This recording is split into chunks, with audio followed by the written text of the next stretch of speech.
Hare Krishna to all dear devotees. Please accept my humble obeisances. Always to Srila Prabhupada and Guru Maharaj. Sundaram Prabhuji, are you starting the recording, Prabhuji? Yes, Mataji, recording started, Mataji. Okay, thank you, Prabhuji. Prashanti Mataji, whenever you are ready, you can please go ahead, Mataji. Om Namo Bhagavate Vasudevaya. Om Namo Bhagavate Vasudevaya. Om Namo Bhagavate Vasudevaya. Narayanam Namaskritya Param Chaiva Narottamam Devim Saraswatim Vyasam Tato Jayamudhiraye Nashtaprayeshu Abhadreshu Nityam Bhagavata Sevaya Bhagavati Uttama Shloke Bhakti Bhavati Naishtikim. Today we are reading Srimad Bhagavatam, Canto 4, Chapter 27, attacked by Chandavega on the city of King Puranjana, the character of Kalikanya. Text 11. The great sage Narada continued, My dear King, Prachina Barhisat, like you, King Puranjana also became implicated in so many desires. Thus he worshipped demigods, forefathers, and social leaders with various sacrifices, which were all very costly because they were inspired by the desire to kill animals. Text 12. Thus, King Puranjana, being attached to fruitive activities, karma kandiya, as well as kith and kin, are being obsessed with polluted consciousness. Eventually arrived at the point not very much liked by those who are overly attached to material things. Text 13. O king, in Gandharva Loka there is a king named Chandavega. Under him there are 360 very powerful Gandharva soldiers. Text 14. Along with Chandavega, there were also many female Gandharvis, as they were soldiers, and all of them repetitively plundered all the paraphernalia for sense enjoyment. Text 15. When King Gandharva Raja Chandavega and his followers began to plunder the city of Puranjana, a snake with 5 hoods began to defend the city. Text 16. The 5-hooded serpent, the superintendent and protector of the city of King Puranjana, fought with the Gandharvas for 100 years. He fought alone with all of them, although they numbered 720. Text 17. Because he had to fight alone with so many soldiers, all of whom were great warriors, the serpent with 5 hoods became very weak. Seeing that his intimate friend was weakening, King Puranjana and his friends and citizens living within the city all became very anxious. Text 18. King Puranjana collected taxes in the city known as Panchala and thus was able to engage in sexual indulgence. Being completely under the control of women, he could not understand that his life was passing away and that he was reaching the point of the death. Text 19. My dear King Prachina Barhisat, at this time the daughter of formidable time was seeking her husband throughout the 3 worlds. Although no one agreed to accept her, she came. Text 20.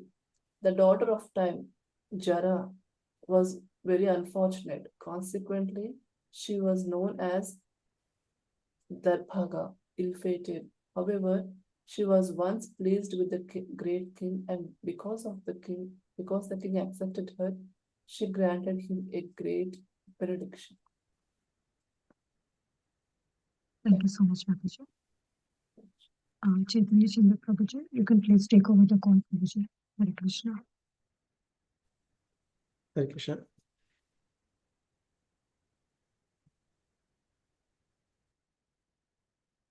Hare Krishna. Thank you, Prasanti Mataji, for reading. And thank you, dear devotees, for joining today for reading of Srimad Bhagavatam. So for my own purification, for pleasure of all assembled Vaishnavas, we'll be reading from Srimad Bhagavatam, Canto 4, Chapter 27, Text 11 to 20. I'll start by offering my prayers. Om Agyantimirandasya Jnananjana Shalakaya Chakshurunmilitam Yena Tasmai Shri Guruve Namaha.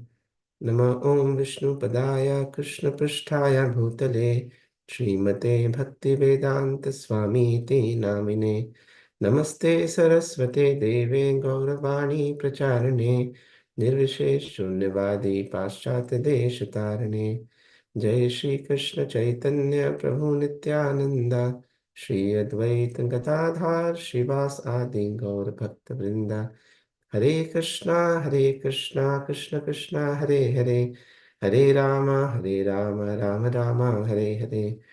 Mukham karoti vachalam pangam langhayate kirim yat kripatam hum vande Shri Gurudeem Taranam. Hare Krishna, dear devotees. So, before we start, I'll just give a brief background of where the discussion is going on so far.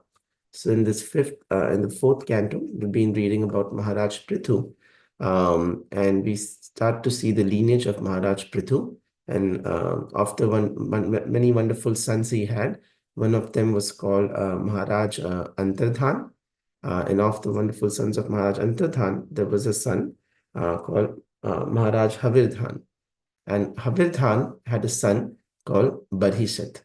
And this is a story that's going on, a discussion that is happening between Narad Muni and the king Barhishat, was also later named as Prachani Barhishat. When Barhishat's sons, the 10 Prachetas, they went and they underwent very severe penances in order to achieve self-realization. And in this process, they were guided by Lord Shiva. And in the previous chapter, we see the wonderful song of Lord Shiva and how he guides them in the process of self-realization. But while his sons were engaged in such a wonderful spiritual activity, the king Prichni Bharishat himself was still engaged in a lot of fruitive activities. Therefore, Narad Muni, being a wonderful Vaishnava, out of compassion, he started talking to the Pracheta's father, that is Prachani Bharishat, and starts explaining to him the frailties of practicing fruitive activities, and the importance of taking shelter and trying to undergo a spiritual life. And in order to explain to him and not offend him, so that he may take this in a positive light, Narad Muni starts narrating a story, an allegorical story about a king called King Purandar. And we've seen in the previous few discussions by devotees how they wonderfully explain how different aspects of the story of King Purandar relates to different aspects in this material world and what we can understand allegorically from that story. In the previous discussion, on the last session, we had seen how this king, Prachani Bharishat, after he returns from the forest from hunting, he becomes very much attached to his wife, and while spending time with her, he does not realize how time is quickly flying away for him in this material life. So this is where the discussion continues in text 11. So Narad Muni continues and says, "My dear King Prachani Bharishat, like you, King Puranjana also became implicated in so many desires." So here, Prabhupada says that in the purport, Narad Muni is now beginning to clarify to King Prachani Bharishat that the story about King Puranjana is actually your story. And Prabhupada says is actually our story. People who are living entities who are entangled in this material world, what happens with them over a period of time is what's being described here. So Narad Muni wants Prachani Bharishat to understand that this allegorical reference is directly for his benefit. And when this King Puranjan, allegorical king, he got involved in so many desires, he started worshipping demigods, forefathers, social leaders, and he did lots of different sacrifices, including animal sacrifices, in order to fulfill his material desires. Prabhupada quotes in the purport from Bhagavad Gita 2.41, Vivasatmika buddhi eke kununandana bahushakha hi anantascha buddhayo vyavasayinam. That is, for one who's determined in Krishna consciousness, uh, his intelligence is single-minded. It's focused on the lotus feet of Krishna and serving the devotees and pleasing Krishna. But for one who is not focused in Krishna consciousness, who has multiple material desires, for him, his intelligence is many-branched. Bahu shakha hi anantascha. And he has to fulfill and he has to please so many different material personalities, including demigods, forefathers, politicians, social leaders. And we see that in our common day-to-day life also. Whenever there is anything that needs to be achieved, you have to check off so many boxes and go through so many bureaucratic processes and red tapeism to achieve one simple thing also. But simply, if we can please Krishna, then all our spiritual desires can be fulfilled at one go. Prabhupada says, for those people who are not interested in Krishna consciousness, and then he goes on to describe from another wonderful shloka from Bhagavad Gita, the rascals, the mudha, the sinners, the dushkritanaha, the lowest of mankind, naradhamaha, and the one who's bereft of all intelligence, maya ya paharitaha jnanaha, and people who lead the demoniac way of life, asuram bhavam ashritaha. These people, they are not interested in taking Krishna consciousness. They are only interested in material activities. And the problem Prabhupada describes as these material activities that they do are all centered around animal killing. And then Prabhupada goes on to elaborate in the purport how animal killing, is obviously so ghastly and detrimental to a spirit soul's consciousness.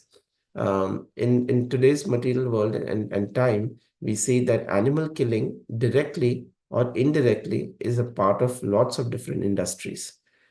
So obviously we see the food industry. Then there is a lot of people implicate health benefits or advocate for health benefits related to animal killing or meat eating. Then there is the fashion industry with clothing, and there is cosmetics and research and scientific research. There's so many ways that animals are tortured and killed only for the purpose of sense gratification. Prabhupada also goes on to explain the purport that these materialistic leaders, and then they propagate their thought process and saying that when you eat so much meat, then you also have to drink so much liquor. So followed by meat eating also comes a lot of intoxication, and that's what's encouraged in society. And once you do these two things, meat eating and taking intoxication, then people lose their sense of righteousness, and they indulge in a lot of illicit sexual activity. And all this program, this agenda, is because of, Prabhupada says, crazy fellows who are leading our society. In the second part of the purport, Prabhupada also goes on to describe how religion is also many times used to implicate animal sacrifice and animal killing. Prabhupada says practically in all religion, there is some scope for animal killing that's provided, except Buddhism. But even now in Buddhism too, we find that there is animal killing is there.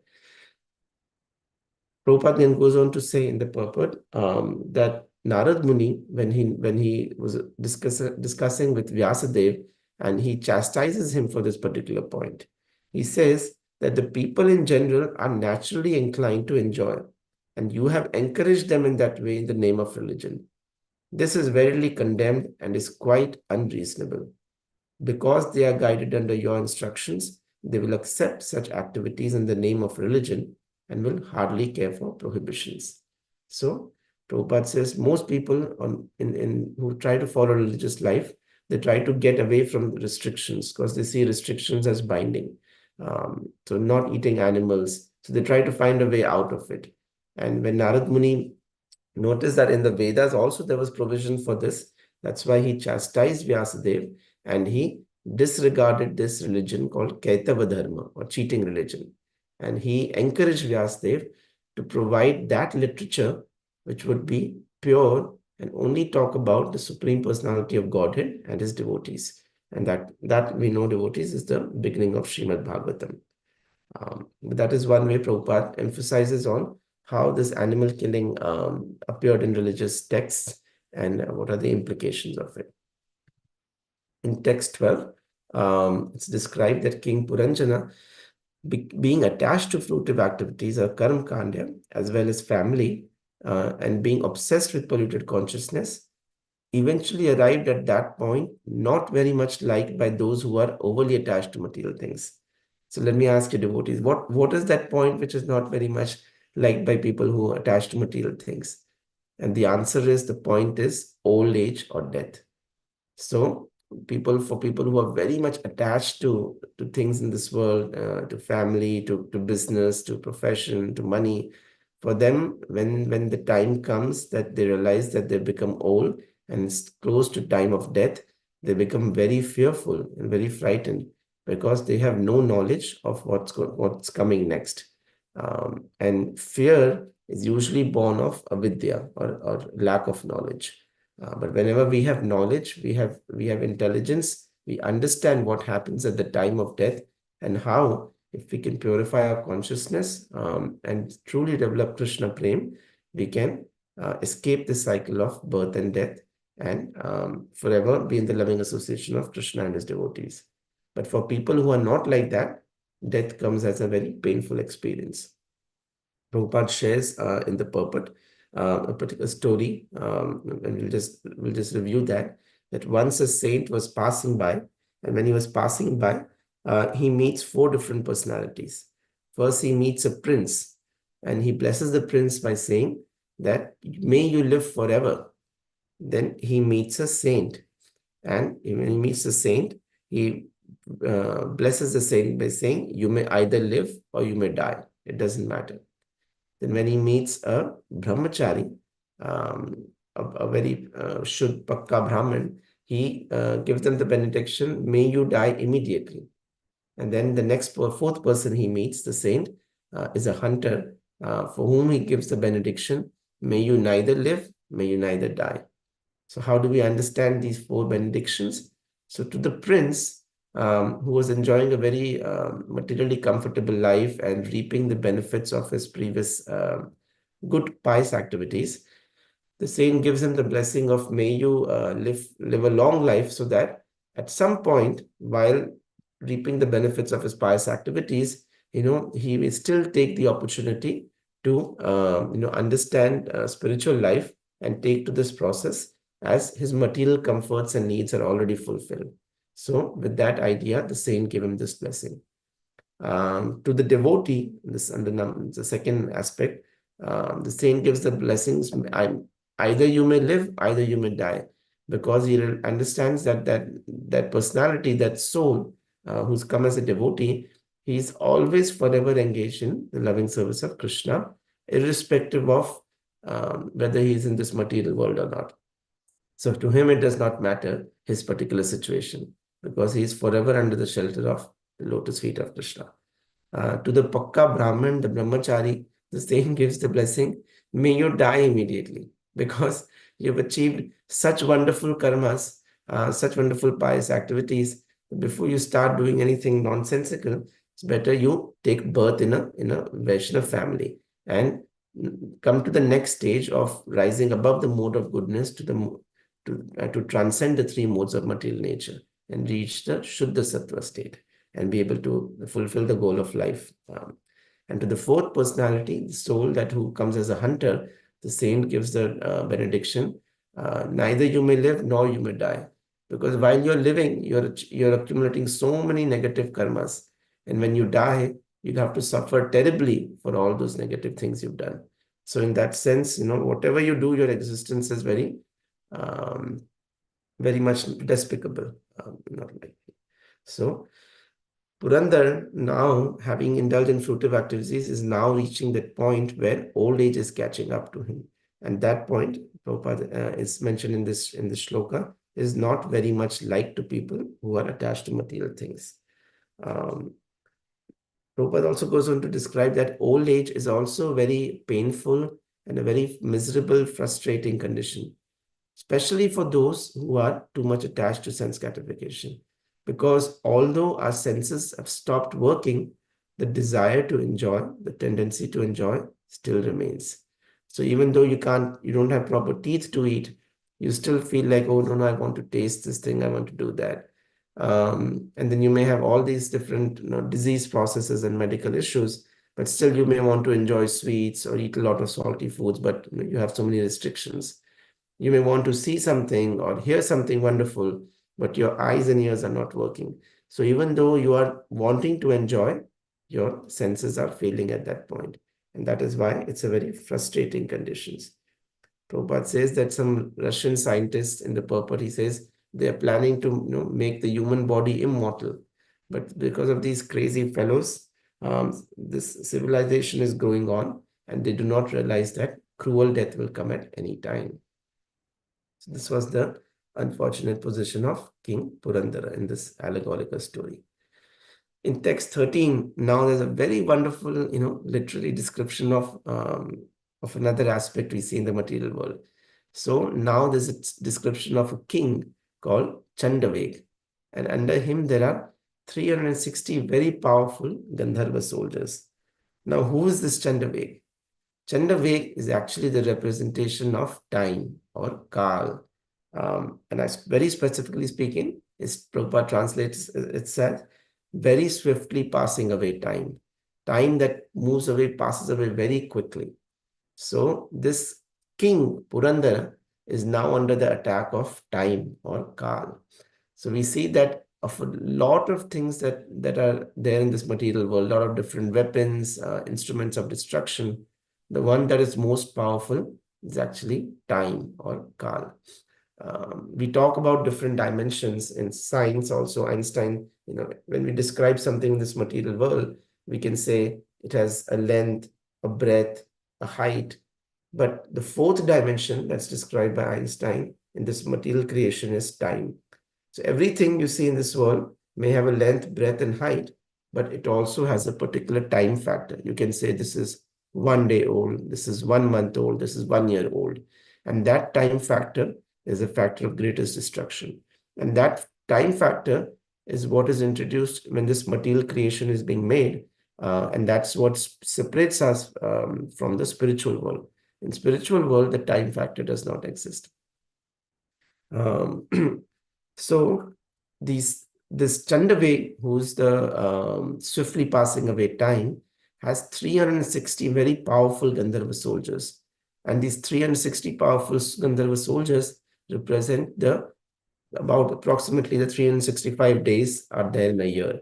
So it represents each day of a year. So with each day, our material life is coming under attack. With each setting of the sun, we are losing away time that we have in this material life. To become immortal, one must give up sense gratification. Prabhupada describes wonderfully in this world that this attack of Chandavega, or the attack of influence of time, is usually not very well seen on devotees. Because once you have given up the idea of sense gratification and you take shelter of Krishna, you will see, and we've seen by practical experiences, that a lot of devotees I have seen who are in their 60s and 70s, they don't really look like they're that old. They don't have the influence of time factor, age factor on them, because they're always so blissful and always engaged in the service of Krishna that you can never say materially what their age is. So this effect of the 360 soldiers of Gandharva, of time, that's the 365 days, is not so evidently seen in the lives of the devotees. In text 14, it said, along with these soldiers, Chandaveg also has many female Gandharvis, and all of them repetitively plunder the paraphernalia for sense enjoyment. The female Gandharvis in this verse is described that between the male Gandharva soldiers and the female Gandharvis, we cover the days, the nights, and even Prabhupada describes that there are dark nights and white nights. So the nights, Bhujan Prabhu mentions in his explanation, the white nights are the days where the moon is in the waxing phase, and then the dark nights are when the moon is in the waning phase. So between the days, the nights, the waxing, the waning of the moon, constantly we are under attack by the influence of time, which represents by these soldiers, and our duration of life is taken away. And what are they doing? They're repetitively plundering the paraphernalia for sense enjoyment. So Prabhupada says that material activity means manufacturing things for sense gratification. And this purport Prabhupada has wonderfully written, and it's very fun to read this purport, how he's described the effect of time and these different representations. And I would recommend devotees to read the purport today if you have time, for text 14. So Prabhupada again says material activity means manufacturing things for sense gratification. So time not only takes away our duration of life, but also takes away the paraphernalia for sense enjoyment. So Prabhupada translates, helps us understand this paraphernalia for sense enjoyment is basically modern scientific machines. So things that we do, the equipments that we have, how to make our life more comfortable, how to be able to enjoy our senses to the most. We have different scientific advancements, but with the influence of time, those things also start breaking down.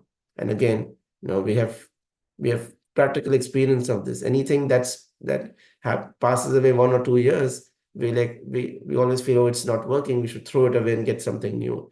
Because with the influence of time, all these paraphernalias are breaking down and being plundered from us. Prabhupada explains that whether you are eating sugarcane with your teeth and sucking the juice, or you're putting the sugarcane in a machine and drinking the juice, it is still sense gratification. However, if we can engage these things, these wonderful machines and wonderful equipments, in order to provide service to the lordships, then we can be free from this influence of time. In text 15, it's described when the king Gandharvaraj Chandaveg and his followers began to plunder the city of Puranjana, a snake with 5 hoods began to defend the city. So now, as the material body is under the influence of time, a snake with 5 hoods begins to defend the city. Now, who is the snake with 5 hoods? Prabhupada describes it as the 5 life airs that are there surrounding the living entity. So this is described that the living entity is the Jivatma is floating in 5 different life airs. It's also been previously described, but Prabhupada elaborates on it a little bit. The 5 types of air are Pran, Apan, the one which takes it down. Then there is Udan, the one which goes up. Then there is Vyan, which shrinks and expands the consciousness of the air. And last one, 5th, is Saman, which means equilibrium. So the living entity being surrounded by these 5 different kinds of airs is trying to fight the influence of time in this material body, but still Prabhupada says that, about for the duration of age 50, up to the age of 50, a person's life energy or enthusiasm exists, and then it starts to dwindle away. So maybe Prabhupada says we add another 5 years, and by 55, that vital energy, the vital force to be able to do a lot of material activities is slowly going away. And that is why Prabhupada says that a lot of governments sometimes will keep age restriction for retirement around 55, sometimes 60, because with this Vedic understanding that this effect of the life air, the ability to defend, starts going away. The 5-hooded serpent, who was the protector of the city of King Puranjana, which represents the body, fought with his Gandharvas for 100 years. And he fought alone with all of them, although they numbered 720. So we may not realize that we are under the constant onslaught of the miseries of material world. Normally, when you meet somebody on the street or you greet a friend and you ask them, hey, how are you doing? Or how things going? And they usually say, oh, all is well, all is fine, because nobody realizes, or actually nobody is honest enough to say that we are under so much miseries in this world.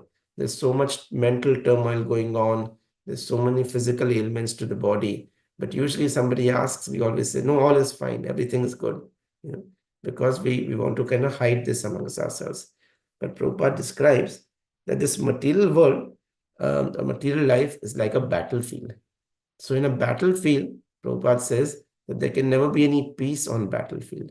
So, because, when you're in a battlefield and one bomb drops next to you and you're saved, you don't say, all right, now I'm saved. Now there's no problem. Now I'm going to enjoy.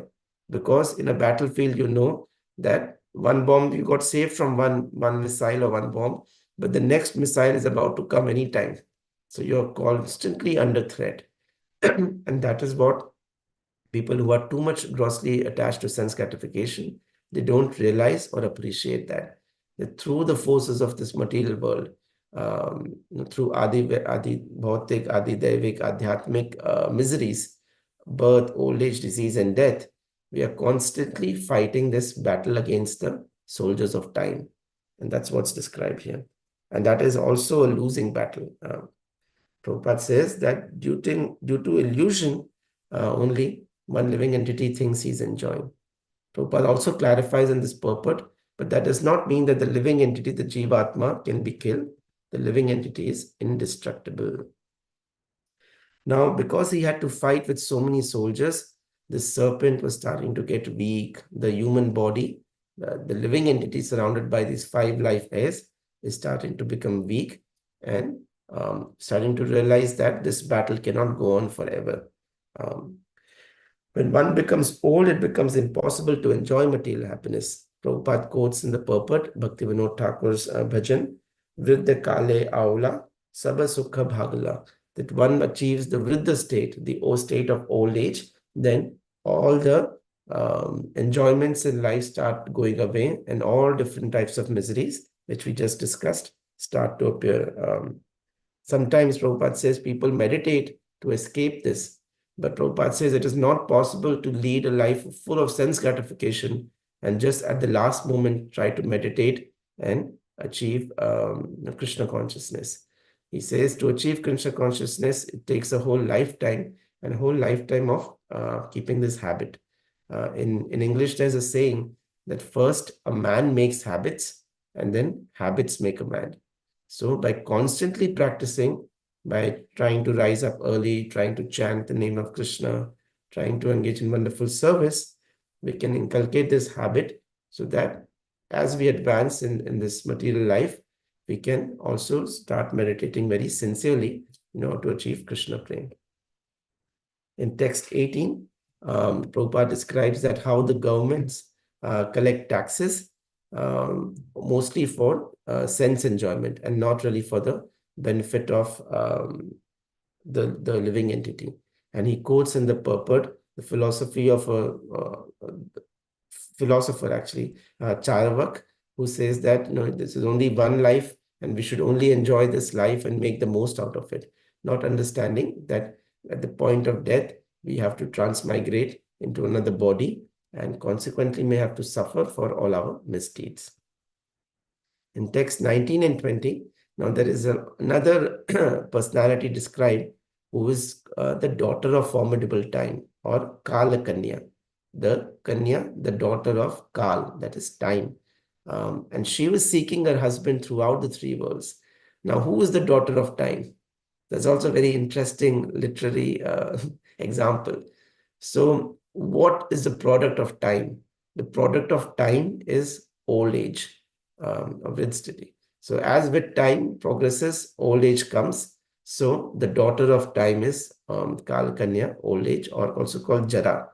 And nobody wants to accept her as a husband, and nobody wants to take her as a wife, because nobody likes old age.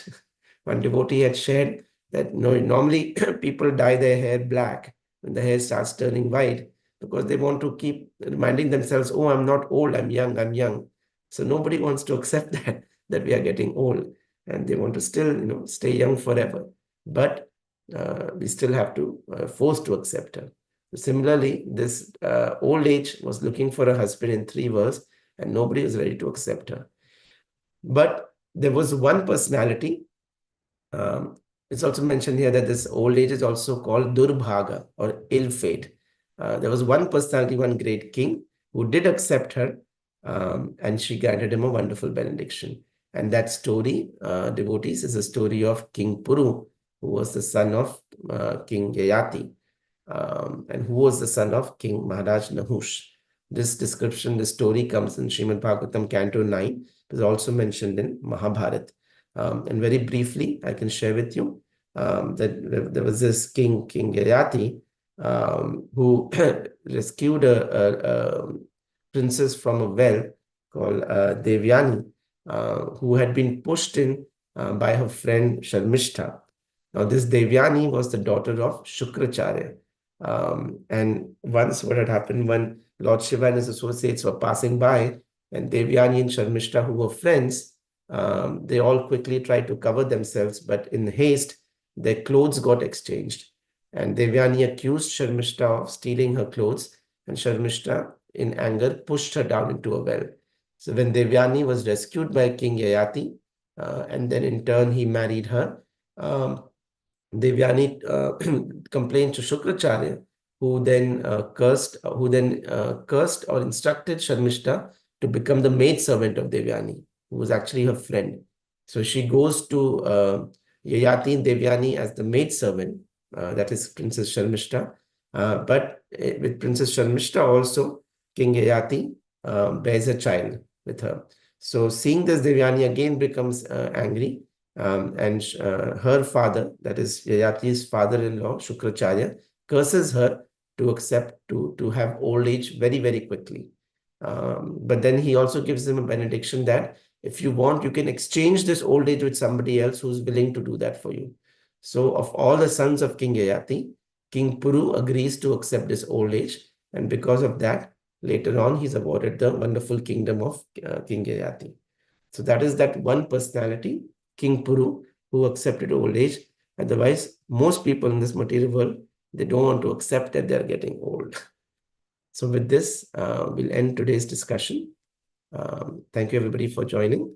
Grantaraj Srimad Bhagavatam ki jai, Ananta Koti Vaishnavinda ki jai. Please forgive if I made any offenses. Hare Krishna. Thank you so much, Prabhuji, for very beautiful class.